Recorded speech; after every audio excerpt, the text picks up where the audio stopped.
Hello again, and welcome to the second class in our series of biblical worldview studies titled Thinking Like a Christian. Today our focus is going to be on the Christian worldview of history. And we'll begin by stating that if you're going to build your worldview upon something, that something had better be solid. We need to have utter confidence that our foundational belief system is standing on solid ground, not moving and shifting like sand, but solid as a rock. And Christianity sinks or stands upon the words in the Bible that we hold in our hands. So we're going to spend the first half of this class proving the absolute reliability of the Bible as not only a dependable source for history, but also a supernatural source for truth and knowledge and wisdom, the perfect how-to book for living a successful life. The second half will focus on the evidence that God is just as active in our daily lives today as he was when Jesus walked on the earth. The Bible is the beginning of God's memory passed on to us.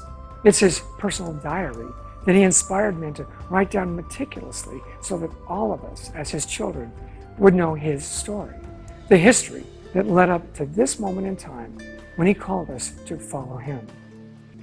But God has been involved intimately throughout every day of the history of man.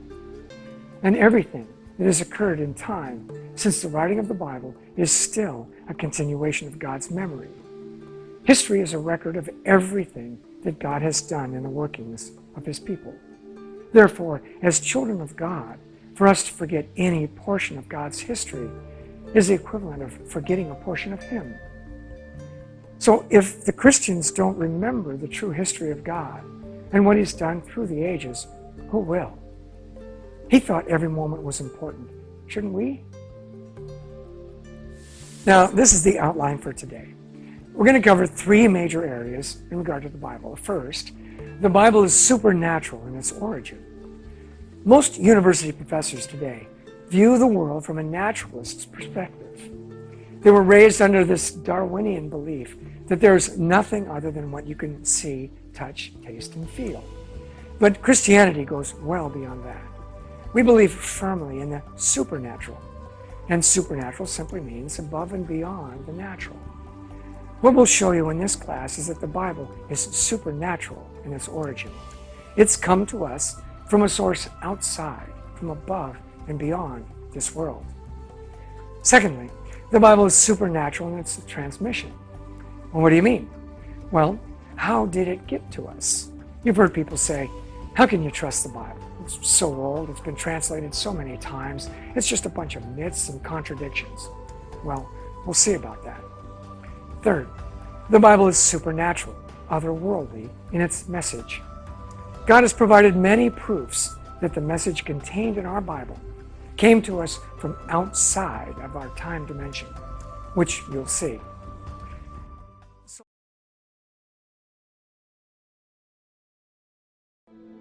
Now let's look at the prophecy of Babylon.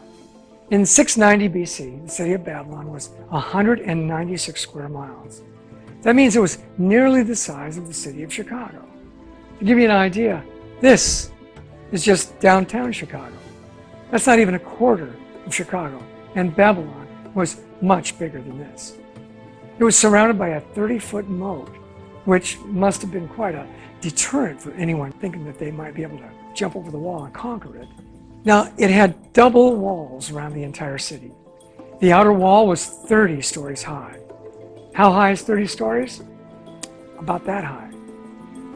This wall was 87 feet wide. That's the equivalent of an 11-lane freeway, 300 feet in the air. It had 100 gates of solid brass and 250 watchtowers 100 feet higher than its walls. This city was built so that no one could ever conquer it, and it was at the height of activity. It was the center of the world at that time.